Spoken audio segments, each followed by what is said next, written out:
Hello and welcome back, everybody. Play the Silver Scrapes and give Dokla a raise. Red 5 set, carrying the game, and at the very end, teleports in to clutch out the last auto on the Nexus. An insanely close way to bring us into Game 5, and this series could not be any closer.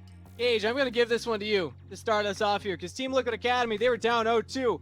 In this series, and the resilience of these players to bring it back and win back-to-back games and looking better as the night's been going on. It's honestly just been a Cinderella story for them. They come in, you saw how much top focus there was coming in from Team Liquid Academy. We were talking about how great it is that Dokla gets his time to shine. And you know what he does when he gets time to shine? He goes absolute bananas on 100 Thieves Academy. He is everywhere, making sure that there's nothing you can respond with. Specifically, Gamsu had such a tough time in this game, and you can't credit him enough without crediting Ayla as well. Just the two beefy boys in the middle of every single fight, making the mostly melee comp of 100 Thieves Academy unplayable against this squad. Yeah, I think, Cage, you really hit on it for me with that last point there, is the fact that you're playing a mostly melee composition into Set, into Alistar, into champions that are so good at preventing champions like that from truly getting in the backline. And then you compound that on the fact that the carries you're playing into are also LeBlanc and Ezreal. Eventually, 100 Thieves just ran out of time in this game to make that comp work. And I think credit, to all the TLA members, really. I think Dokla stands out, but I think Anori has had two really good Trundle games back-to-back. Some of those pillars really stymieing the engages that 100 Thieves were going for. And overall, I think TLA have kind of found the solution to slow down Poom and Luger enough, and when you combine that with Dokla really stepping up in these last two games, we find ourselves here at Game 5.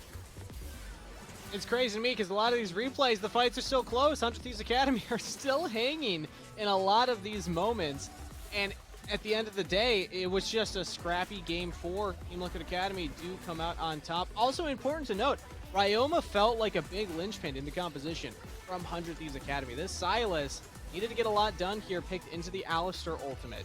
And this was actually Ryoma's first game of Sylas all summer. We looked back at the record. He's not known to be a piloter of this pick, so I was curious and I checked. And yeah, this is the first Sylas pick that we've seen from him. And ending on a loss, it's rough to play this one into that LeBlanc matchup. We saw down in CS throughout the laning phase, and I wasn't able to find quite the right fights by the end there. But speaking of fights, like I had said, it was still close. 100 Thieves Academy, they were hanging in a lot of those. So, at the end of the day, Cubby, I'm going to give this one back to you. How much do we kind of weigh on draft difference and just execution difference between these two teams? Was it just Team Liquid Academy had better tools, and that's why they were able to win? For me, I hate chalking it up to just a draft difference, right? I think that in any comp you draft in this game, there are chances and opportunities to win. But I do think that those windows are bigger or smaller depending on the draft that you have. And for me, when you're taking Ornn into Set Trundle, we see how awful that matchup feels for Gamsu in the top lane. It's really difficult for him to do anything up there. And then you combine that into the fact that you're playing a melee-heavy team in the champions like Alistar, like Set. You have to get on top of Ezreal and LeBlanc. I think this is really kind of where the texture of this entire game has changed. And we are going to take a special look at the one very close team fight that 100 Thieves Academy won in their favor. And this is a beautiful setup from them. Baiting TLA to collapse into the mid lane up too far. Gamsu hits a great ultimate. And this is the one opportunity where they were actually able to dive onto the backline of Team Liquid and things went 100 Thieves' way.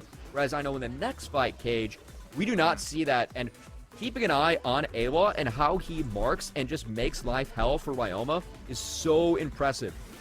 It's this setup, really, that just changes everything. And this pick coming down to Dokla, I would say in particular. You see where Luger is? He is so vulnerable to just a simple showstopper, and half his health is gone before the rest of the team can even collapse. But for TLA, all they have to do is go over that wall with all their flashes intact and just beat down that one position, because you saw what 100 Thieves Academy were going for, is beefing up the AD as much as possible, and Luger can't stay safe against a composition that's that dive heavy.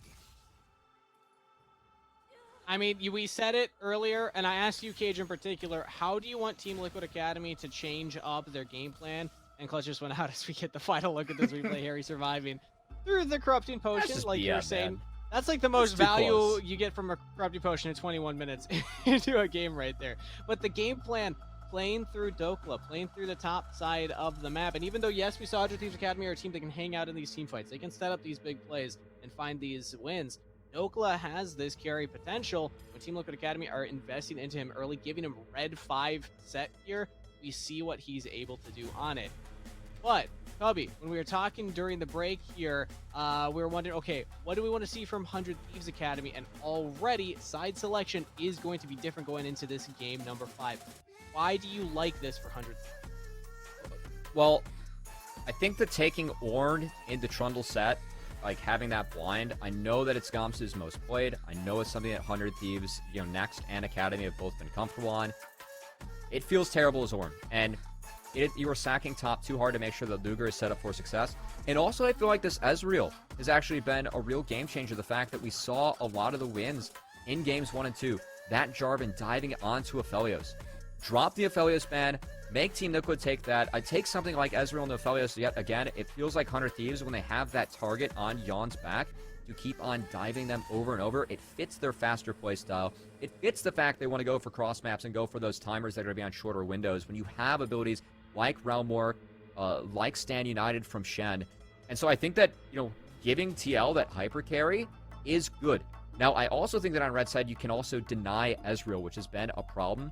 So I think overall, my check marks going into this draft for 100 Thieves, get Gamsu a counter, make sure that Trundle doesn't go over to the hands of Anori, and get Ezreal away from their team, whether or not that's going on Luger or on the ban list for 100 Thieves. So are you saying as much as to just ban away Ezreal Trundle, like round 1?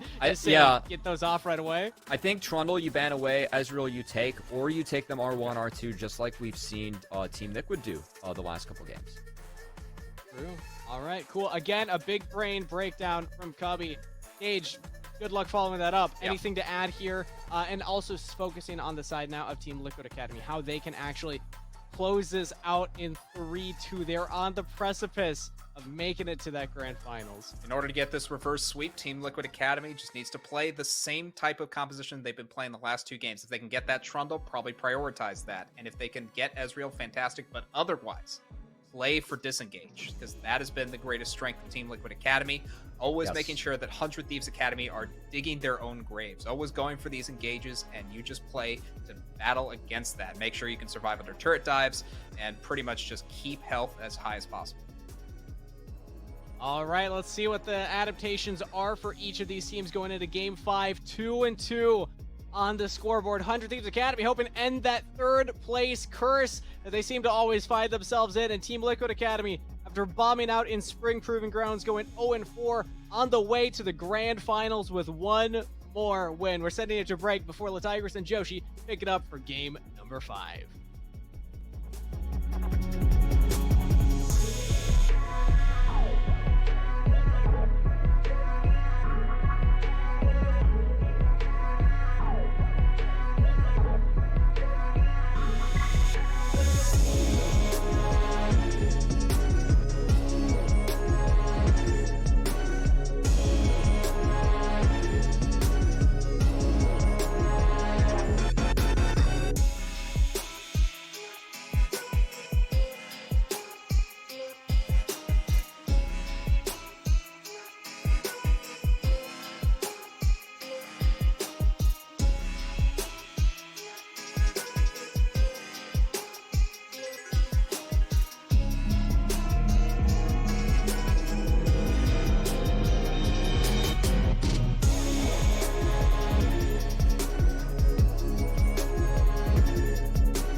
live, everybody, here at LCS Proving Grounds Winners Finals. Team Liquid Academy keeping their hopes alive against 100 Thieves Academy, who ended up taking the first 2 games, but haven't found another W since. And lots of players and lots of coaches and lots of people have said in times past, Joshi, winning 3 games in a row is hard. Yes, but one of them is going to have to win this one, right? Team Liquid, can they win their 3rd game in a row, or is 100 Thieves going to be able to turn it around themselves? Now, we have seen 100 Thieves going back over to the red side, and they have had a lot of success so far with they've had a lot of success early on in the day when they were able to get Dokla onto things like Camille, but ever since they switched over to the set and the Trundle for Inori, it's been very difficult for 100 Thieves to respond to the melees. Yeah, a different look for that top side that's led to a different look in the results in the entirety of this series. Team Liquid banning away the Graves as usual, but it's actually the Callista that will be banned this time around.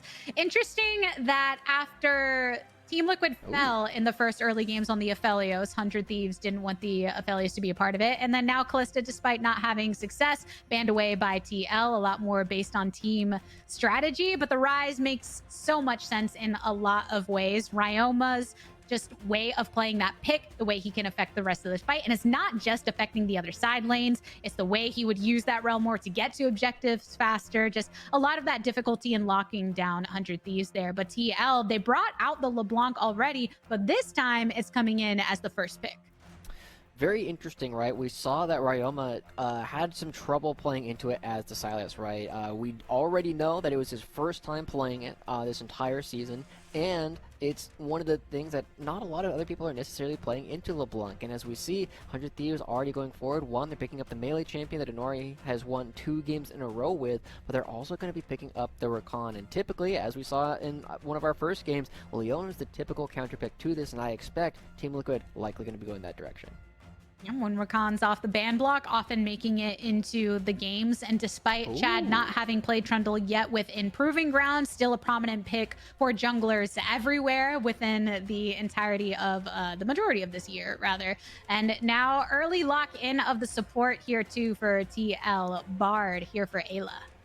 Very interesting pick coming through. Now, I was going to touch on the fact if Leona was locked in, Trundle can take away a lot of her resistances and become very tanky off of that. So it's a little bit of a mind game that they do have to play, and instead they're going to be going for the Jarvan. So they have a lot of tools to get fight started between the Jarvan and the Bard already, and so do 100 Thieves. It looks like we might be going back to some of our earlier series where we were seeing a lot of fighting just back to back and just teams going for a lot of dives on both sides of the map, and we definitely saw that favored 100 Thieves the first time around, and now with Varus taken off the table, with Callista off the table, it looks like 100 Thieves aren't likely to be going towards the Aphelios for themselves. Instead, they're going to want to give a lot of space to their AD carry and give Nezreal. It's some picks that are continuing to come through here in the draft, but a different fashion. We have the J4 locked in for Nori, but a little bit of a different ensemble around him with that Bard being brought through, and now the Ezreal that worked so well for Jan in the past games because he just had that mode of escape and could keep his distance from the rest of the team. Now Luger will have that same effect at his own disposal in these cases. So maybe a bit more safety from him in the way that he can dish out this damage later on to come. And as we go into the next phase of bans, Ziggs, always somebody that you have to consider across a lot of these teams because of his prominent in that bot lane, will continue to get put on the ban block here. But it's the Renekton that gets targeted as a ban here for Gamsu, who when he's not on picks like the Ornn or a bit more on that weak side, tank side there with the Shen, he has gone over towards whether it be the Renekton or the Jace.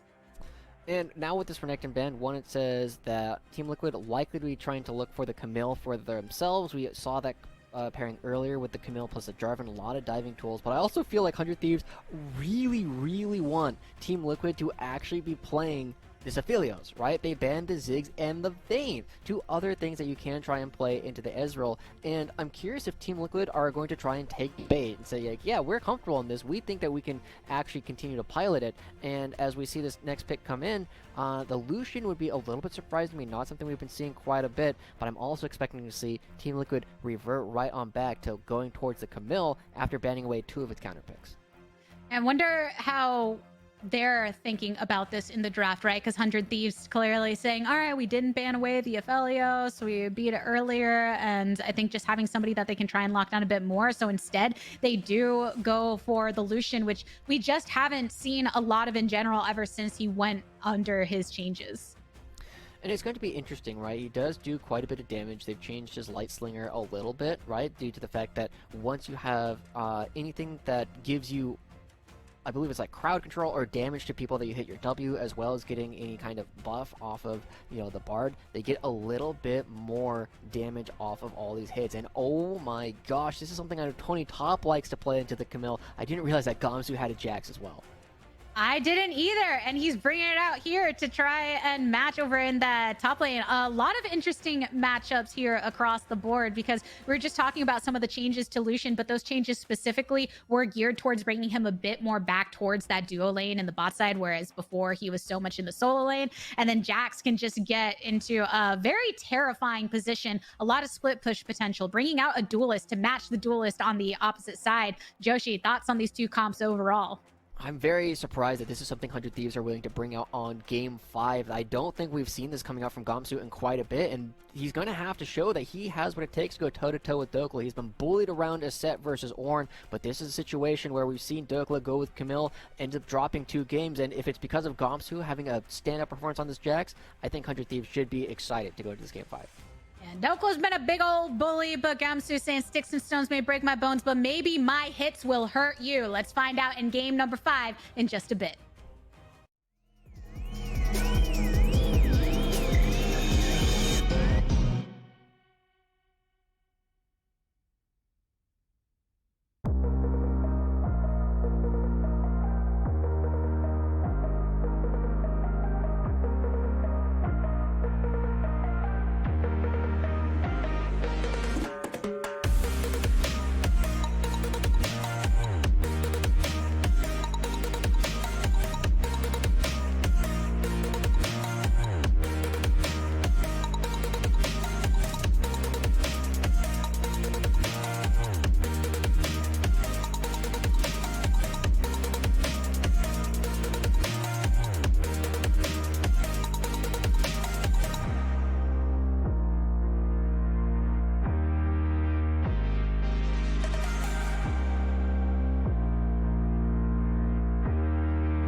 I got y'all covered.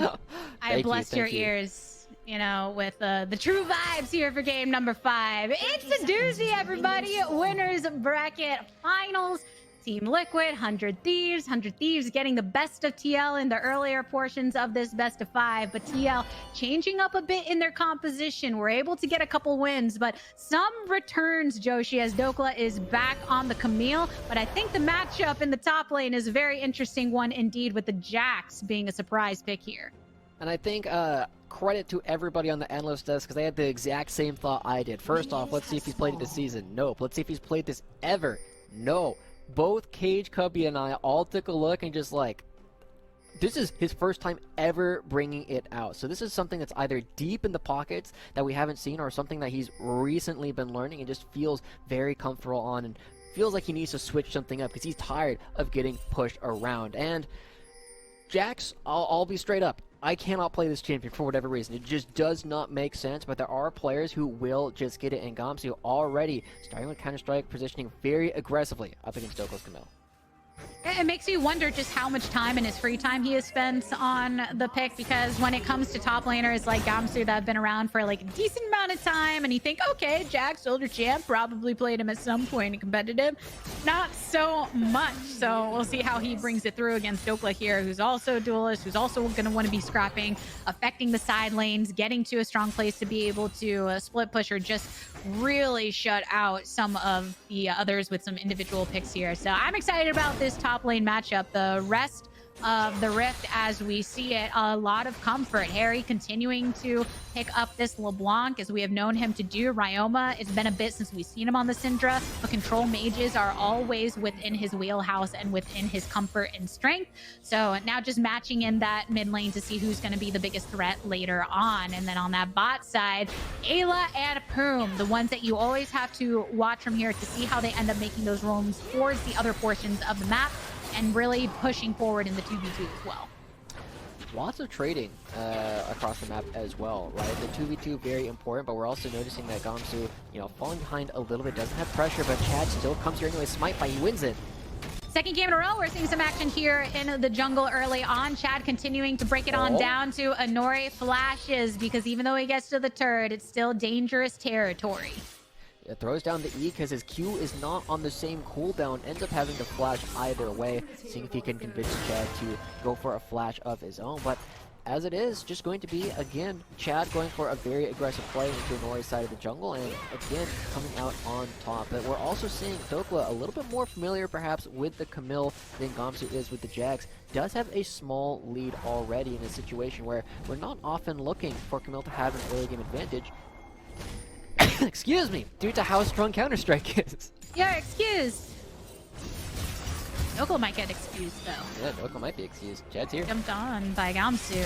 Hook shots into a bush. There's a flash. Chad's here, knocking once again onto the head of Dokla. The jump forward from Gamsu. Pillar for some extra security, and that's first blood to 100 Thieves. And it's going to be in a great spot. Remember earlier when we were looking at how brutal the freeze was for Dokla? Oh, Chad. Ayla flash forward. Chad was backing in this bush. The teleport aggressively over towards that red side to maybe try and sandwich if need be, but Ayla can finish off Chad on his own fruition. So now Ayla and Dokla here on the top side, just going to try and usher this wave in. They already were able to offset that advantage. Ayla going with the flash ignite onto Chad is really big, but this is still difficult. Gamsu still has access to Counter-Strike, and Dokla is pretty much entirely a auto-attack champion. Sun down, gets stunned under the turret, and now on the outskirts, returns the stun onto the Camille here, so he will continue in safety. Ayla just wants to drop down some of these shrines so he can offer a little bit of sustain. Meanwhile, in the mid lane, though, some trouble for Ryoma. Flashes out as Nori ease in. A little last pick of damage as Harry gets the kill. Meanwhile, in top side is now the 2v2. Gamsu, once again, granting the stun onto Dokla, and Ayla is here for the pursuit as Chad offsets them with the pillar onto the frozen domain. He is feeling nice and safe. Dokla and Ayla taking the magical journey outwards. But that's the thing, the support over on that top side, you have to worry about the vulnerability of that bot lane. Yon, all here on his lonesome, does have an Inori by his side, though, if need be.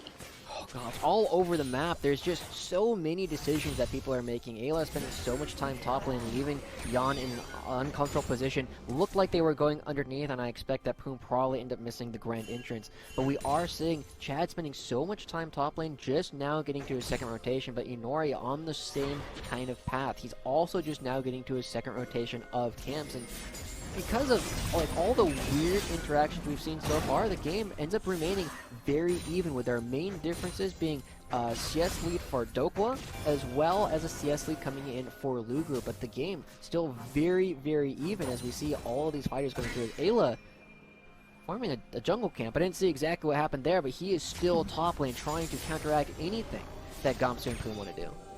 This entire series has been pretty close overall, even though you'll see some initial swings, whether it's Team Liquid getting a bit of a lead with some of their ganks, and then 100 Thieves getting the outplays in the team fights, sure, but that swinginess has made it very difficult to lock down who really comes out victorious within these games, and we see that continuing all the way through here on Game 5, where Poom, as early as expected, making those rotations over towards that mid lane, just wanting to offer that additional realm of security. Ayla also coming down from that top side initially, and Inori here. It's difficult for them to make any setup. They don't necessarily have any vision. The wave has met directly in the middle. But over in the bot side, Dragon starting to get started up by 100 Thieves. They've got the scuttle, they've got the vision here. Ayla and Inori all on the outskirts now. Harry's made his rotation through.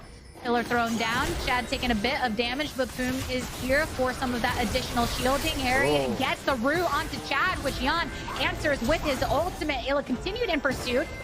pulls out the flash from Luger. What a great cosmic binding for him. So now that's a double kill for Jan, starting to feel pretty effective on this Lucian. Very exciting stuff already coming through for Team Liquid. 100 Thieves, we praise them for ability to move around the map more effectively than Team Liquid, but this time they didn't have a push in the mid lane like you said, Gabby. They didn't have a push in the bottom lane, and it just allows Jan to not only crash this, but also have the wave in a perfect position to do damage to the structure afterwards. And so the lead that we were looking at 100 Thieves bottom lane having is now gone. Now, at least for 100 Thieves, Team Liquid are opting to get the gold rather than actually going for the dragon, and it does leave an opportunity for 100 Thieves to potentially pick it up on the backswing. But Poom just going forward here, not catching anybody. This fight is so split, and you just get to see how much damage Harry is already able to do. They're able to just chase people down, and Ayla, again, on this Bard, being in the right place, right time, lands a great stun to pick up Luger on the back. And again, gotta praise Team Liquid for just being willing to push this in so that they can actually pick up the plates. And those plays can really allow them to snowball with their effectiveness, getting those items online earlier on. And being that we are looking over towards what Team Liquid is bringing to the table, diving a bit deeper into Jan on this Lucian, because we haven't seen him much at all, maybe a little here and there since his changes. We were talking a bit about his passive and the addition of Vigilance. So Lucian, when he's healed, shielded, gets a buff or anything like that, it does empower his next shots with that additional magic damage. His ultimate also now scaling a bit better off of the gold as opposed to leveling up as well. So working into that crit chance. So that's a threat that's just operating slightly different than it has in times past that 100 Thieves are going to have to worry about as Poom gets rooted, does manage to get over the wall though before the root actually takes effect. Team Liquid also going to try and start out the Rift Trail, but are going to be backed away by the number of members of 100 Thieves are here. Doing nothing is winning, right? You don't have to do anything as Jan is going to be hitting the structure on the far side. They are still getting a small advantage, whereas 100 Thieves not getting anything. I want to turn our attention back up to this top lane once again, right? Because this Jax has not yet taken off against the Camille. It is still a little bit behind, and it still remains, you know, slightly Jax favored the later and later this game actually goes, just because of how self-synergistic his items tend to be. But it is a little bit worrying for us at this point that the Jax is not doing super great. They're not necessarily playing around because of how discouraged they can.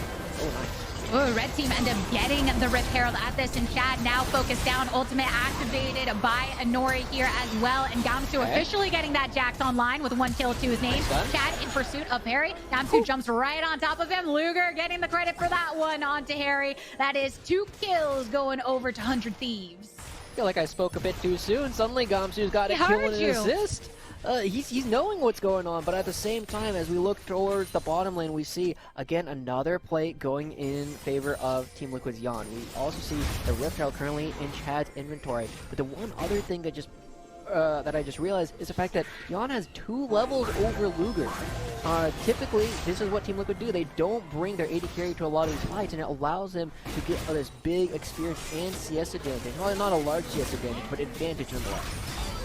Oh, but over on the top, there's the charm coming through from Poom, being awarded for the time that he spends anywhere else except for bot lane at this point. And Gamsu and Poom really following the momentum of those plays over on top side to push into that turret. But TL wants to make the trade on bot by targeting the dragon.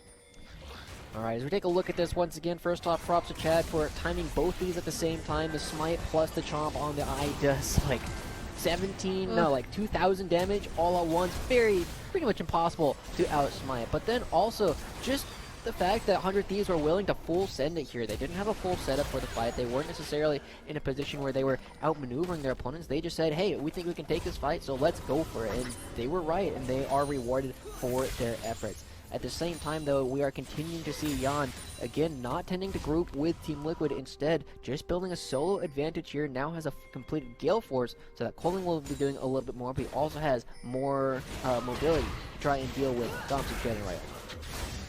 Team Liquid are still kind of okay with biding their time into later portions of this game. It's just a 500 gold lead for 100 Thieves at this point, and TL know that they're still mounting up a lot of their players to be towards that truly threatening level by keeping Jan over on that bot side, taking down those turrets, and leaving a lot of action over here towards this top side. So it can really be anyone's game at this point, Joshi, but as we're cresting over the 12-minute mark, is there anything that you would like to see from either side, or is it just this continued strap?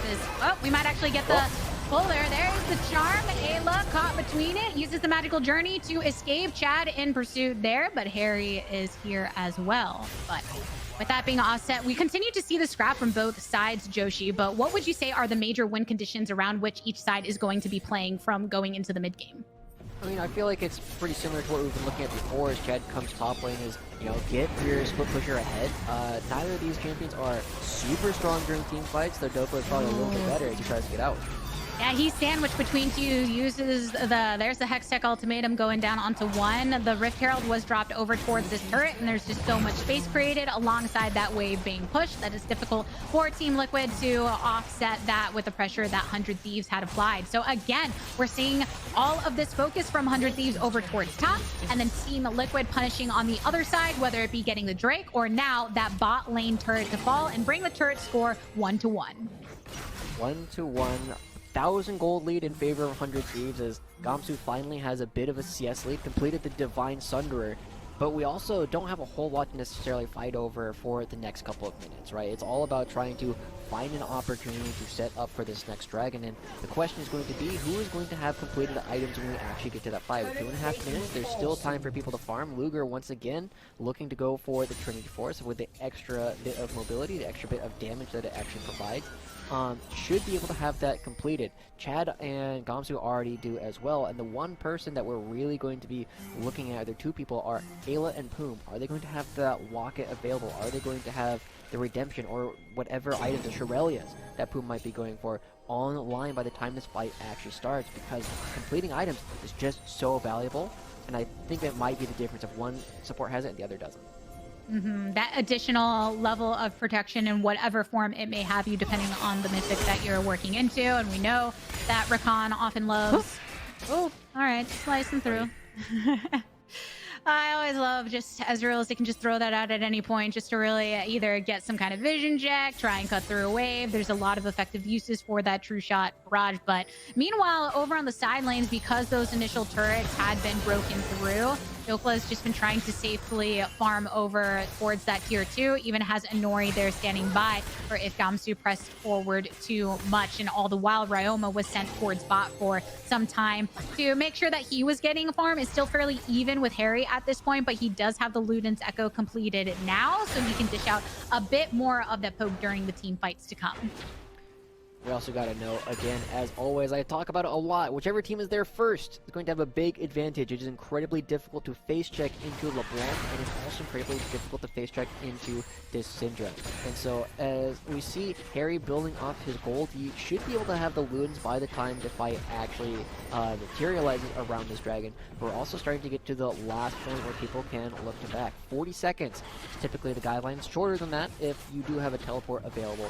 We are seeing people start to back away right now. Ryoma trying to pick this up. He also has teleport, so he still can't get it back in after trying to take down the structure.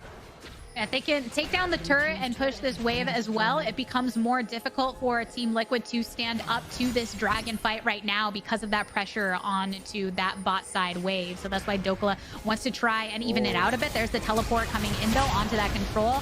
Initiation by Kroom. There's the pulling thrown down by Yon. Gets some damage down, but Ryoma knocked up over in the side. Yon flashing on forward. Gets a kill for himself. It's 2 down on both sides. And the continuation of the action from 100 Thieves here. They take down 3 on TL side, and now they bring their eyes onto the dragon. Dokla and Harry cannot step up to this, so they send themselves to the other lanes instead. Once again, though, super narrow margin in this fight, and it does mean that everything you pick up afterwards is really what's going to matter. But I like this pinch onto Ryoma. He's forced into making an uncomfortable decision, and once the flash is down, it's very easy to punish this champion with the Cataclysm. You see people just going right on in. Harry's able to blow up both the mid lane and support, but the problem is Yon walks a little bit too far forward, and as we've seen throughout this series, Ezreal is so hard to get onto with how much range he has, and the fact that Harry is not able to really interact with him throughout this entire team fight does result in 100 Thieves being the last one alive with an AD carry, and the last one to win the fight. Things like Relentless Pursuit, a great way to try and pursue your enemy and try and achieve the kill, but then without that cooldown, it's very difficult to escape one step forward like Yon was. So Team Liquid on a little bit of the back foot there. Meanwhile, still building up some strength among themselves. 100 Thieves, I think, just getting a nice vote of confidence when they're able to execute on those team fights. And I mean, Poom, we saw it right there at the start, using the charm of his ultimate to get in there. And then even the calling on the opposite side couldn't quite get landed onto everyone because it was very responsive. And Poom's somebody that you're going to look at from 100 Thieves. The stronger they get in those fights, the more that they want to get that level of engage, especially when Ryoma and Luger can really start popping people. But instead, it's over in the jungle right now. We might see some of the action. Inori zipping on to the Herald. All on the outskirts. 100 Thieves have arrived. Everyone except for Gamsu. Gamsu does not have a teleport available here. TL pull out the objective into their own vision. They do have the scuttle here, and there was that ward over in the back of the pit. 100 Thieves too afraid to step up to what TL can bring to the table. They decide to hand that one over here. Without being able to bring Gamsu to the fight, it's not something that 100 Thieves can really go for, and instead, they are going to have to settle with just crashing a couple of waves, picking up a little bit of Team Liquid's jungle, and making sure that Gamsu doesn't get picked on the far side of the map. But again, this game remains super even between the two teams. Itemization remains really close, and as Ryoma and Harry go for a tussle. Oh, Harry, that's a lot of lock on to Ryoma, but he does get himself under this tower. Here's Inori, use the Cataclysm to lock onto him. Oh my goodness, the stopwatch coming in so clutch there. Ryoma, great use of buying time, but meanwhile in the mid lane, Gamsu goes into stasis himself. The True Shot Barrage, a little askew from Ayla and the team, so cannot get the kill. But Inori really saw the blood in his eyes going for that one onto Ryoma, but just a little bit too much delay capability out of the mid laner. I'm sure that in the comms you're also hearing Inori going, man, I didn't think he had to stopwatch. I didn't realize he had bought that. It's so brutal when you just go for this thinking you have to damage, but don't. And now we're seeing a tussle for this red buff. Chad gets locked down once again by Harry, but here's Dokla. There's the ultimatum. A TP coming in from 100 Thieves' side. Ayla and Harry effectively marked out of the fight. Jan being able to zone a bit with his ultimate as well. Meanwhile, on the outskirts, Chad targeted. 3 down for 100 Thieves. It's only the loss of a mid laner for TL. These fights are so much messier than what we've seen in previous games too, Gabby. Like, every single time we see an engaged go, the battle lines become super complicated, and both Ezreal and this Lucian are starting to thrive a little bit with how mobile they are, how quickly they can reposition. But luckily for 100 Thieves, the fact that they lose this fight isn't going to be the end of the world, right? We do have a dragon coming up, but it comes up after every single member of 100 Thieves comes back, and it's not normally where you throw that Ryoma, but it is going to be okay. It does just mean that you're going to be losing some big games on the big lane turret, and the blue buff does go over. But the gold, again, still within 1,000 between these two teams, so it still comes down to execution. And as Team Liquid are going to be backing away, they will again be on site in time for this upcoming dragon. Yeah, look at that! Score right at the top, even in turrets, even in gold, even in kills, even in dragons, even in games in the series, because it's game 5 after all. You talk about an even matchup, and this is as much as you can get from it. And I think it always shows in a game 5, right? When both teams just know how much is on the line, so you want to be able to play with reserve when you need to, or go for the initiation. But Harry, he swept out over on this riverside, so he knows there are no wards for Gamsu to see his approach, and Nori is here to follow soon enough. Gamsu hopping out of it, even flashes to make sure he doesn't get locked down here by the chain, and he'll be able to escape easily. Okay, but this is a lot of space that Team Liquid are giving over right as the Infernal Dragon is going to be spawning. They are going to have a opportunity to look for an engage. They're coming in behind 100 Thieves. Now, the potential of the collapse right now, 100 Thieves very wary of this. Start to rotate over into the jungle, even get a flash out of the way. The true shot, oh my goodness, the damage from the culling right here, doing so much. There's a teleport right into the center of it. Inori has to flash out of the jungle just to get himself into a safe position. Meanwhile, magical journey from Ayla to get out of it as well. Harry here can follow, but 100 Thieves, they're the ones still positioned over towards his Drake. They start to rotate onto it. They start to burn it down, and it is enough of a burn where they can secure this. And meanwhile, Team Liquid, they decide to bring their attention elsewhere. They're rotating over towards the Baron. Whoa, this is, again, super confident coming out. Gamsu going to be backing away, but he doesn't have teleport. He won't be able to rejoin the fight. So 100 Thieves don't smell this out. They get the blue trinket down, and now they're bum rushing over to the Baron, and I think they should have time. Now, while they didn't have any initial vision, they had to know where this was going because of the absence of light from Team Liquid. And now a little bit of poke over the wall is enough for Team Liquid to have to peel off of this. It's early enough for Nori picking up some juicy fruit. Dokla, he got out. There's the flash from Boom. There's just no one able to follow up there. Was potentially looking for the collapse in the flank, but that's not what ended up happening. Oh no, there was nobody who actually wanted to fight on the side of Team Liquid. Dokla was the only one who saw the angle, and unfortunately the rest of the team was like, nope, gotta leave you to die. And honestly, that's probably correct. With how awkward those battle lines were going to be for Team Liquid, it's better to give them up. But this is a situation where I think they probably could have tried to fight for this Baron. Instead, they're going to be giving it right on over to 100 Thieves, and I feel like it's become a theme of every single win we've seen from 100 Thieves. They get a Baron in the first 25 minutes of the game, either by outfighting Team Liquid or just outsmarting them. It's been so crucial to the momentum they have built in those victories, where even though sometimes it was difficult to close in other portions of the map, as soon as they decided to commit to that Baron and get that buff for them, they've been able to do so much with it. So now Team Liquid having to worry about that slight gold lead because of that in 100 Thieves' favor. They already marked through a lot of these outer turrets, which is going to make it that much more effective when they start ushering these waves through here. Even throwing down the true shot towards that bot side just to be able to stop some of these backs, because the mid tier 2 turret is where 100 Thieves have their eyes set. To be able to pick this up rather quickly, they do a lot of damage with the multiple shields that they have in their inventories. And Ryoma also needs to be very careful in this upcoming fight. He doesn't have flash, needs to be very wary of Inori. And look at this, Harry trying to find his way into Luger. And synchronous right now with those shields being popped. And 100 Thieves, you saw the pinks coming out. They knew that Dokla was rotating over from that top side. So just moving so cleanly through the jungle towards the spot to continue applying this pressure. Harry, Ayla, Inori, and Yan all here to try and offset this. Meanwhile, Dokla just wanting to try and get advantages elsewhere by ushering up that mid wave. He doesn't have teleport available. So if 100 Thieves try to go for something extremely aggressive, they are going to need Dokla to back over on the TL side. Stun onto 2, onto Chad and Luger. They remove themselves from that stun tactic though, and they can escape here. Wave effectively cut through by TL, and 100 Thieves just wanting to keep that up, even using the ultimate once again from Ezreal to cut through some more. Yeah, Gamsu zoning out Dokla at this point. That's a good 1v1 from 100 Thieves. They just need to keep Dokla away from the rest of the fight. Tempered Fate onto 2. There's the slam through of the Cataclysm, but Inori burned down in the middle of his own ring, and now Team Liquid are just that much more vulnerable. Dokla has joined them.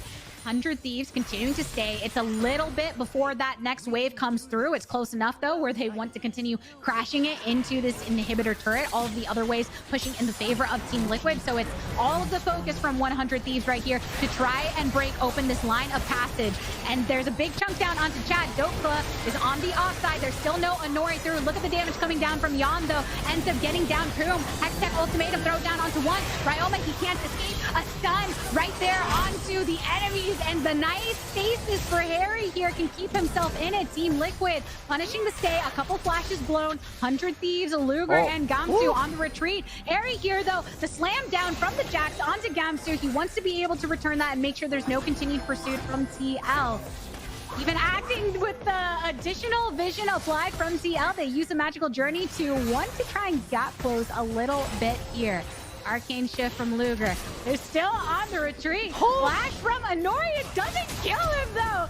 They are going to die soon enough. The flash from Gamsu joins his brethren, but it is a final hit from Harry that gets them the kills. Oh man, it was almost a great escape coming in from the two of them. They almost get away, but they're just not able to do so, and it comes in at a great time for Team Liquid. They're going to be able to pick up this next dragon here because Gamsu and Luger will not be able to participate in the fight. A brilliant defense from Team Liquid actually keeps their inhibitor alive, and crucially also puts a lot of gold into the hands of Harry. We've seen how effective he can be on this LeBlanc when he's able to actually get in, when he's able to do damage. But the thing is, it's been kind of hard for him to actually do that. Whenever these battle lines are created by 100 Thieves, Harry's been having a lot of trouble, and it doesn't necessarily get easier using gold because you just have to divert your attention instead, kill their front line.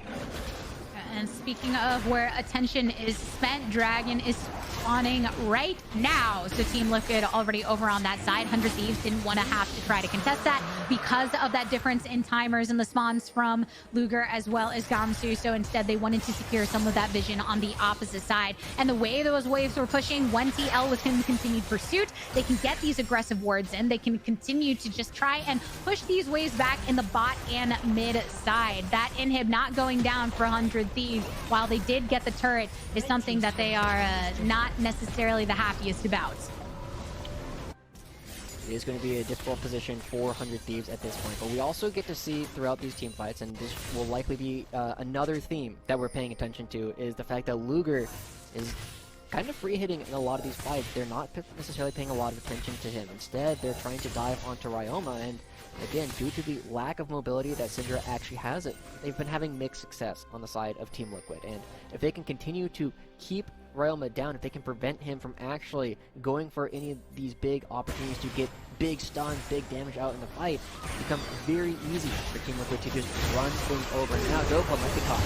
Start of the week to get the stun there into the backline onto Dopa. He has to throw down his ultimate here, but there's a lot of stasis to prevent the damage from Yon, but it's still enough once it goes down. That's Harry getting a kill for himself. It's 2 for 2 right now. Luger, he's been able to do a lot of damage in the past, and he wants to follow through here. Harry's got another lockdown onto Luger here in the response. The burst is too good, going in with the distortion. Gamsu tries to jump on top of him, but the distortion gets Harry back to safety. Double buffs for him too on both sides. Another slam through of Gamsu, but there's the mirror image activated. The lock from Chains can call for the disengage from TL, but Harry still wants to go for it here. There is Ayla all the way over on the outskirts, so he says, I can't chase this down. Y'all are too fast for me. Whoa, what a play there from Harry to continue to make sure that he gets that additional kill for himself. Team Liquid in the end outnumbering them. Wow, it is also right again as the Baron's coming onto the table. Gamsu is going to still be dead for most of the opportunity for Team Liquid to try and hit this, and as we see people back away, well, let's take a look at this replay. And the big thing we got to pay attention to here is 1, how Luger plays, and 2, how Harry plays. And everybody kind of stacks up here in this Cataclysm. We get to see Harry's able to just kind of stand around and wait for these distortions to come through. They're all stuck in one spot, and so he's not only assassinating one person, he's getting to hit the entire team. And at the same time, Luger is free hitting for most of this. He's able to bring the fight almost right on back to even. Unfortunately, once Harry has no other target to hit, he has to hit the Ezreal, and there's not a lot that Ezreal can do once Harry turns his attention there. And all the while, I mean, this was kind of just that eyes in the sight between the two, mid laner and the top laner, but all the while Team Liquid have been focusing down this Baron. Throw out the Tempered Fate onto 100 Thieves so they can't go over the wall for the attempt to steal. Great play from TL. And this is such a close game 5 too, Gabby. We knew that it was going to be potentially pretty even. I was kind of looking at it as maybe 100 Thieves might have a small advantage because they've been playing with this roster for longer. But Team Liquid have figured a lot out over the course of this series, and now that Harry is having a fantastic game and he's taking control of a lot of these team fights, it's starting to look like it might finally be Team Liquid favor, and they might be able to complete the reverse sweep. 700 gold bounty for Harry at that, and even Dokla not having success on the Camille in the earlier portions of the game, but right here, when it comes to the team and the way they're playing as a whole, have clearly evolved throughout the entirety of the series. And 100 Thieves, the last couple fights that we saw were them engaging from a lack of vision from TL. They want to be able to really catch them off guard, but if they can't get Harry at the start, it's very difficult for them. They go through this, there's the true shot, but it's sidestepped by both of them. Yon way into the back line here, so he will be safe enough. Now TL, they go to try to push it onto them. Dokla uses the hook shot. Tempered Fate sidestep by everyone onto 100 Thieves. That was the alternate option for engage from TL. They don't find it, so they keep themselves in place.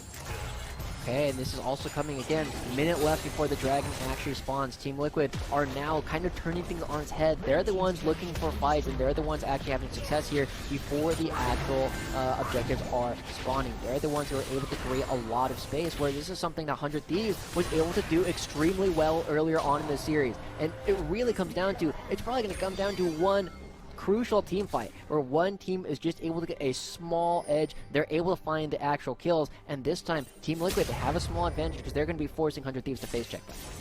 It's a classic scenario where we've seen with 100 Thieves where they typically do have a lot of strong early games. Even if it doesn't always work out in favor, you can tell their mentality of wanting to get those early leads. But Team Liquid, they've had a lot of opportunities to practice, making sure that they are very secure in their mid game. They're able to keep themselves in it enough. Luger, wow, look at that damage that he just ends up getting popped onto that he has to be careful about. But just the pressure that Team Liquid have brought over towards this mid lane with this Baron buff, they get another one of these towers for themselves, and that distance they've created, they can focus onto this Drake. This is going to put them onto solo point with no contest from 100 Thieves. Israel ult comes through. It's too late at this point, and we are already past the point where this is the longest game in this series already, and it's not really showing signs of stopping. Both teams trying to move around, they're trying to jockey for position over and over, and we're starting to see situations where it is difficult for 100 Thieves Academy to walk into positions where they don't know that Harry isn't. Look at the fact that Ryoma is doing these Krugs because he's not comfortable even just going for that wave that is now on their side of the map. They're going to be bleeding little bits of gold over and over, and this is part of why Team Liquid are slowly pulling ahead. And as we still have 3 minutes left until the next Baron, it's mostly just a game of cat and mouse as Harry starts to look for anybody that he can get. But a game of cat and mouse can sure be scary territory in a game like this when you're, oh my gosh, I've just been so enjoying how even this has been between the two. A lot of the patience executed here when it comes to setting up for these fights, and Team Liquid really keeping themselves in this nicely. But Joshi on the side of 100 Thieves, it's not like they aren't without their own threats, where you're saying it in these team fights, it's going to come down to a minuscule little bit of a play when you're at this portion in the game. And I think both of these teams have shown so much strength and prowess in their ability to do so. So still anyone's at this point. It's still definitely possible to just blow up Harry during some of these team fights. It's still possible that Luger is able to create enough space that he's able to take these fights basically on his own. Gamsu still is scaling up. He's still on this Jax. There are still ways for 100 Thieves to try and turn this game around. We just haven't seen it, and it's going to be a little bit difficult again now that Team Liquid, they have control of the map. They're going to be forcing 100 Thieves to come into them.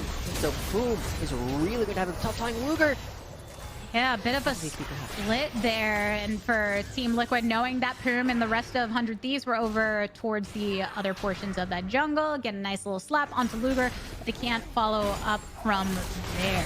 So ever since that first Baron where 100 Thieves were able to get that effective push towards bot and then punished when they stayed a little too long in that attempt to get that inhib, it's been TL in the driver's seat slightly since then. Though we talk about the fact that just getting one of these carries off the board, if you pop Harry, if you pop Yon, and it's a totally different look for 100 Thieves. And that's why they want to keep themselves secure as a unit, continuously moving across this map to secure the vision and make sure that nobody gets poked out and that Team Liquid can't get a pick onto one of them.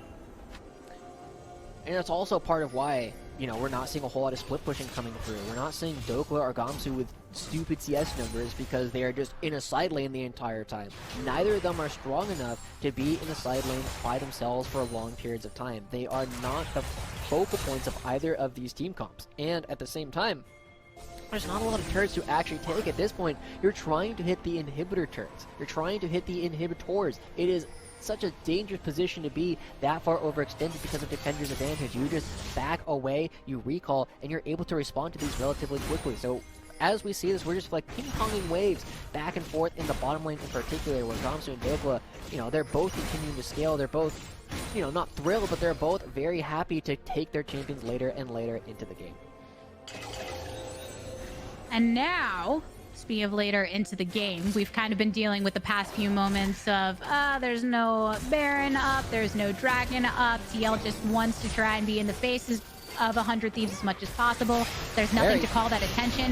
Harry is the first to go through with the distortion, but Gamsu on the opposite side dashes onto him. Teleport coming in from TL. Oh no, they've taken out the enemy mid laner for Team Liquid, and the continued pursuit from 100 Thieves means that they can also take down the other solo laner here. Inori has to flash out of this. Gamsu in continued pursuit. Ayla using the magical journey to get out of there, but Inori trying to throw back with the Cataclysm just to keep the rest of his team safe and sacrifice his own life. But it's 100 Thieves only losing one in that engage and will turn their sights over towards this Baron side. This is still a tough take for them to go for. Jan is still able to do a lot of damage. There's not a lot of HP on the members of 100 Thieves. Jan might be able to turn this. A scatter the weak onto Ayla from Ryoma on that backside to make sure that Ayla couldn't get into the back of this pit. Now Ryoma rotating over towards the pit directly. There is the control ward to make sure that this vision is neutralized. Ryoma activating his stasis. In the meantime, there's the resurrect coming through onto Jan. Throom and Luger sandwiched upon him. Ayla now the target of 3 members of 100 Thieves. They are feeling much better about this portion of the game. Oh boy, but this is great. Ayla trying to stall them a little bit because there's an Infernal Soul on the table. If you can prevent Luger and Chad from backing, they don't have the extra gold. They haven't been able to spend. They're not full HP and mana. And so we see Ryoma immediately using the teleport. Gamsu has his as well. Dokla just running out, but they don't have Jan available, so they can't afford to take a full-on fight down a member this late in the game. Inori just going to have to try and steal. And despite that delay, 100 Thieves have made their way over towards this Drake. Inori doesn't want any of that trouble, so he blast cones out of it. At this point, it's just going to be a tie up of the Drake score. A second game that we have seen go to this point when it comes to Drakes, despite 100 Thieves having the early dominance over them, picking them up. And it's been TL making sure to keep in it here. But I love the back and forth there on the objectives. And again, we are still less than 1,000 gold between these two teams, Andy. It is still neck and neck. 1 kill separates them, less than 1,000 gold, same number of turrets. It is crazy how close these teams really are at this point. But Harry is really, again, the focal point for this entire game. Oh, look at the blast down onto Chad, and Team Liquid can follow up on this nicely. Gamsu gets knocked up. Now he is the target among multiple members of Team Liquid. Ryoma and Throom on top of a control ward, just sitting in this bush, maybe seeing if Team Liquid will pop up to them so they can try and create more of a numbers advantage. But in the end, they've lost their jungler, they've lost their top laner, and 100 Thieves are made vulnerable once again. 100 Thieves, I mean, they're vulnerable, but there was a lot committed by Team Liquid in order to find those 2 picks, and so it mostly just means 100 Thieves aren't going to be able to push with this Baron buff, which is kind of what they really needed to do. Instead, they're going to be looking to try and pick somebody off in the bottom side of the map. At this point in the game, wards are becoming scarcer and scarcer. You're starting to lose the ability to put down control wards all over the map. And it does just mean that the gold, about 1,000 in favor of Team Liquid right now, but that's minuscule at this point. It's really about how many members you have on the board. Are they going to be able to hit? And what is Harry doing? Is he alive? Is he hitting? Is he threatening Luger? If the answer is yes to those, Team Liquid is always going to be in control. And if you're looking at the way that gold is effectively across, I mean, even looking at the mid laners in Ryoma and Harry, I mean, they've both had the Zonias for quite some time. It's the Death Cap getting finished over here for Harry, so he's going to hit that much harder. But Luger, what a big chunk.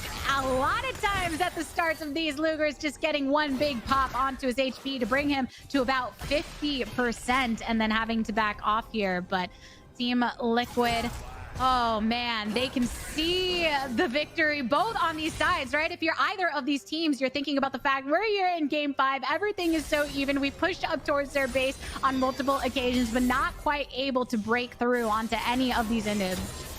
I also want to point out, again, last time Dokla played against 100 Thieves, it was in the best of 5 in final, and he was in the one game, or the first game that they lost. He played one before, and now he's looking to get revenge. Luger loses his Model Mortis off that fight, but Harry takes a lot of damage. 100 Thieves might be willing to go for another engage, but still, no objectives to actually fight for. It's still just more time for Harry to look for these assassinations, and hopefully get Dokla another win over 100 Thieves.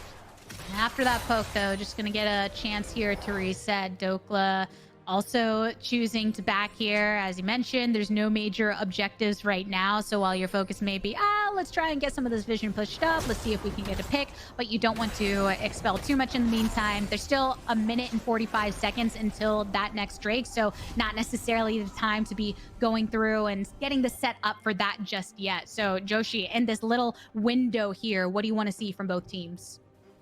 It's about vision control. right? Having control of where people have to face check, having control of these accesses to these potentially game-ending objectives is crucial, right? You need to force the other team to face check into you because both Syndra and LeBlanc so much scarier in these situations. And right now, the first thing that you got to do to pick that up is get priority in some of your lanes. We see priority in the bottom side for 100 Thieves for a little while, and they're continuing to jockey for mid lane priority. Whoever is able to do that gets control of the dragon, but that also sees control of Baron to the other team. So it is neck and neck. Whoever can get here first, whoever can start getting this poke down, is going to be very, very happy. And Ayla taking a big chunk of damage. He's dead. Oh no, he couldn't make it through the magical journey. The stuns and everything is just too much. 100 Thieves taking down the support. There's still 45 seconds before that Drake spawns. But I was just thinking about the fact that all the ultimates are available, all of the TPs are available, everyone was up, and now this just leaves an opening for the rest to try and get punished on other portions of the map. Gamsu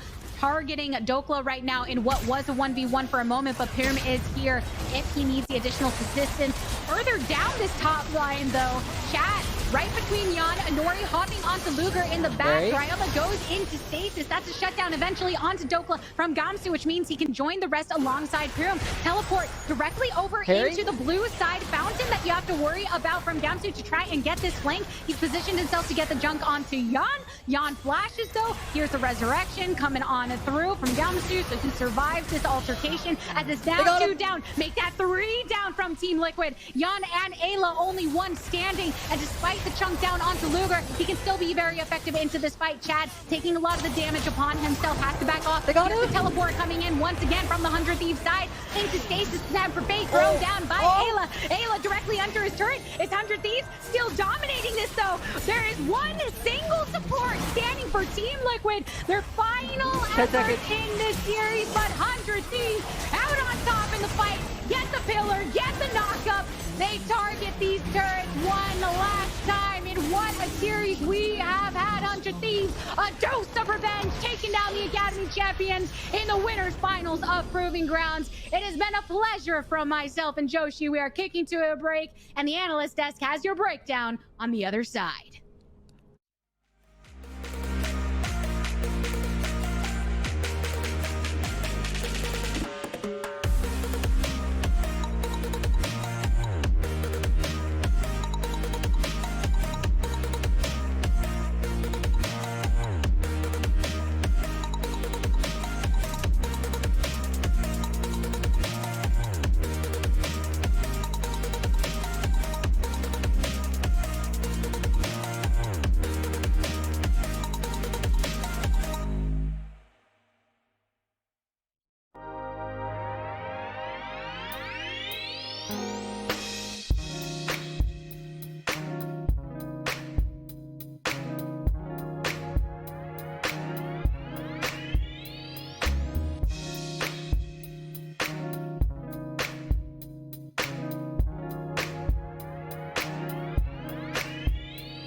Hello and welcome back, everybody. Game 5 in the books, and 100 Thieves Academy coming out on top in what must be one of the closest games that we have seen all Proving Grounds, if not the closest. And in Game 5, Team Liquid were close to the reverse sweep, but 100 Thieves Academy will break their perennial third place curse and move on to the grand finals.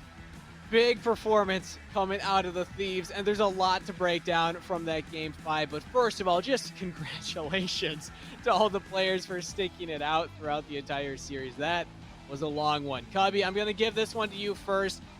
Thoughts after a long best-of-5 series and a long Game 5? Honestly, I mean, the three of us were like sitting here at the call, and it was fun. Like, that game was back and forth from the very beginning. And I think that this game was a great example of the impact that two good supports can have on the map. Start to dive into a couple of these replays. Ayla made this top lane matchup. He saved it for Dokla, made it so difficult for Gamsu. And some of the plays that both Ayla and Poom were finding throughout this game, they were the ones really dictating how back and forth this game was the feel of it. I mean, it was really back and forth between the supports, but I also got to talk about, like, Chad Jungle, man. He saved the game. This one in particular. Oh my gosh. My goodness. Like, the Chomp into Smite true combo, it just completely reverses all the momentum that TLA had built up to that point, from the top lane plays to the bot lane plays. It felt like this was going to be a blue-sided game, but 100 Thieves Academy, they fight it back and forth tooth and nail, and quite honestly, it never looked like it was away from them. The performance put in from both of these teams, the storylines for both of these drafts, Gamsu's first competitive Jax performance, Jan on his Lucian, Harry on his LeBlanc, a lot of pocket picks coming in from the side of Team Liquid, but Gamsu on this Jax, it was like, what are we going to expect from this? Is it going to work? Is it going to pop off? I don't think it was like the big difference maker at the end of the game, but still, Gamsu did his job. But all of these fights, you'll watch, it's like, wait, Team Liquid win this one? Wait, 100 Thieves win this next one?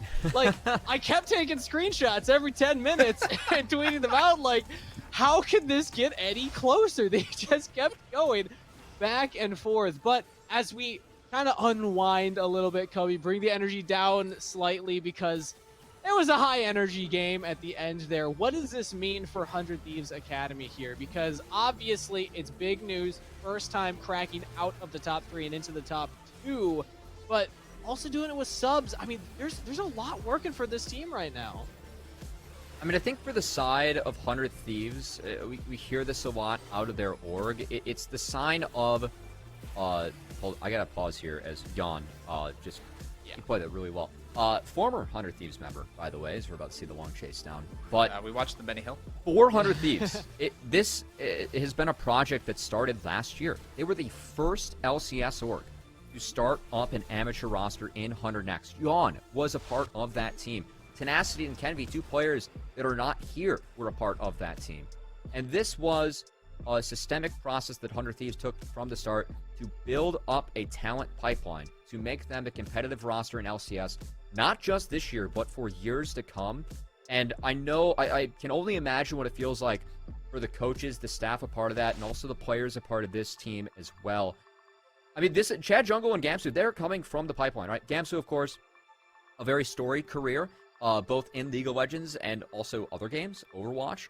But this is an org-down philosophy that 100 Thieves have, and the fact that they are making it into the finals of Proving Grounds, not to mention they're the #1 seed coming out of LCS. It's got to feel great for them across the entire org, just having such a good showing at so many different levels, and really kind of fulfilling their own prophecy that they want to be a competitor in NA, not just this year, but for years to come. Good to see some of the young talents they have on their roster showing up and doing that. The talent pool is crazy deep in this organization. You already said the LCS team won the split. The Academy team go into finals at Proving Grounds. Might just win that too. And even 100 Thieves Next still qualified for Proving Grounds in the summer, even when they weren't able to make it in the spring. So the summer has been... we saw here. Yeah, exactly. Two of the members are still here. The summer has been so successful for 100 Thieves, so it's incredible to see the journey of this organization investing into talent development in the scene. But I also want to talk about Team Liquid Academy from their side here, because what a fight, Cage. They almost brought it back, and you had said already after game 1 and 2, the mental game, how important that was. Team Liquid Academy, they got some strong mental in their players. Oh, absolutely. And I think shout out has to go to the entire team for just picking up 2 subs for today. Like, they had not played with this roster since summer. Yep. And the fact that they were July able to 22nd was the last time that these 5 played. That's 2 months ago. That's ridiculous. Like, how long you have between practicing with the same set of people. And today, I mean, we saw normal players popping off. We saw the subs popping off. Like, Nori, Dokla both had really standout games as the series went on. Harry almost brought back game 5 on that LeBlanc, but it just barely wasn't enough, and it was a hard-fought best of 5. I mean, what more can we say at the end of a series like that? That was one of the closest winners finals we could have possibly asked for. And with that said, we do have the winners interview set up. 100 Thieves Academy with a 3-2 victory. We have Chad Jungle coming in to join us here for our Verizon post-game interview. So, Chad, what a series. First of all, congratulations. Second of all, how's the breathing? Have you caught your breath yet since the end of that one? It's been like 10 minutes. We're good now. Calm down a little bit. Okay, good. Yeah, I guess there's a little bit of a delay for you and us here on the production end. But man, what a journey for you as a player to get all the way to Proving Grounds finals, subbing in for a player like Kenvi, very historied in the scene. First off, what pressures, if any, were there when you first found the news? You kind of talk me through the first day when I don't know if it's Papa Smithy or whoever came up to you and said, "Oh, by the way, you're playing in Proving Grounds." Well, yeah, Papa Smithy messaged me. He said, like, we need to talk. And then, actually, first it was Fallen Bandit. He told me that 100 Thieves Goes to Worlds, there's a chance that Ken V will go as a sub, and I'll fill in. And then I was just like, watching the 100 Thieves games, praying, like, they got to go to Worlds. They got to go to Worlds, right? And then they went, and then I kind of just slotted in. I knew I lived in LA, so it's really easy to go to the building every day and see everyone and talk to the staff and everything. And I kind of knew what to expect. Okay, cool. So it's just another day at the office for you then, essentially. You're crossing your fingers LCS does well, so you get the shot. But you capitalized on that shot. I think that's the thing that's drawing a lot of respect your way right now. And on that note, I heard an interesting story at the top of the day. So first off, I want to ask, is this true? I heard a story about a spreadsheet from a season pass that you made when you were hovering around plat, of what it would take for you to hit, what was it, Masters? Talk me through the story of the spreadsheet. Yeah, so I was in season 7. I was plat, right? I was about 14 or 15, season 7, and that was when Skyguns was like announced, right? And or season 6 or something. And I was 14, and I was like, oh, Skyguns, this is how you go pro. You go to Skyguns, you go pro. And then I was platinum. I never even hit diamond at this point. And I was like, okay, I made a spreadsheet on how much LP I need to win daily to get a Skygrounds. And never went to Skygrounds, but I mean, we're here now, so. Yes, you will be at Scouting Grounds this year, though, based on your performance already here at Proving Grounds, and you're going to Proving Grounds finals. So, I mean, what message would you have for 14-year-old Chad right now? If you're looking back and you're seeing yourself make this spreadsheet, and now in this moment to realize you're going there. I mean, honestly, 14-year-old Chad was a cocky, like, little runt. Like, he'd be pissed I didn't do it when I was like 17 or 18. He's like, what the fuck? You made it. It's like, you're 20 years old, man. You're a little late. But I mean, we're there, so I guess we made it. I mean, not made it, but we're doing it. Exactly.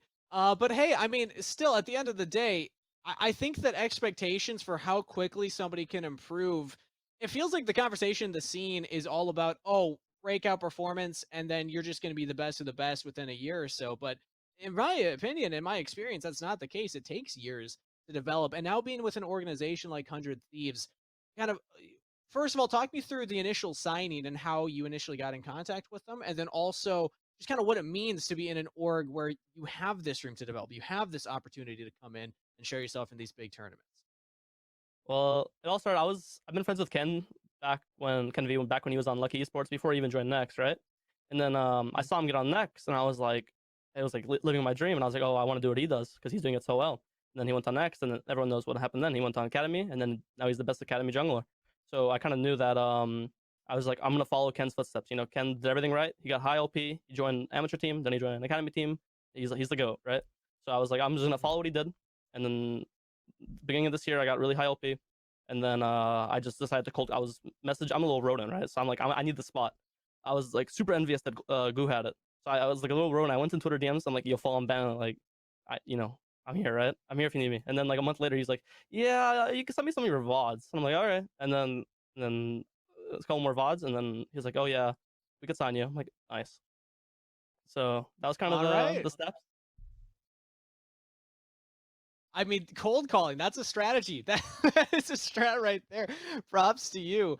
And yeah, I mean, I'm excited to see what the future holds for you, man. I'm excited to see what you're able to accomplish, not only still in the finals of Proving Grounds with 100 Thieves, but then also Scatting Grounds and into 2022. Hopefully it'll be a productive year for you, but what a journey already. I'd love to give you the floor, give you the opportunity. Shout out anybody you want, shout out anything that you want. Yeah, I got Floor is yours, Chad.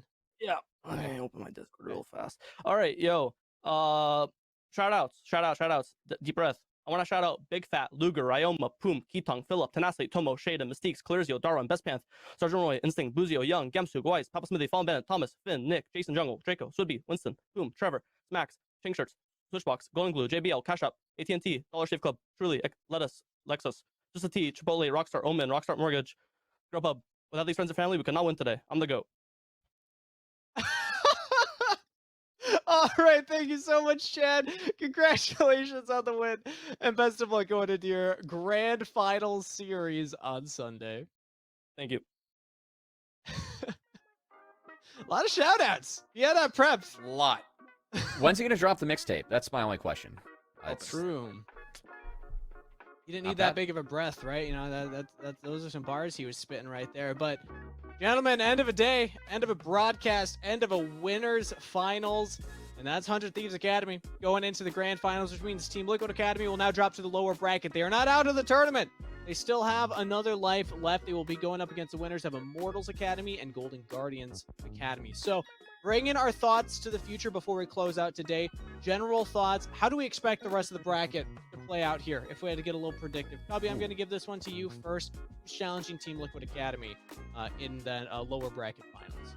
Well, I think first off, you can tune in 6 p.m. Eastern and 3 p.m. Pacific tomorrow to see who will actually be able to challenge Team Liquid Academy.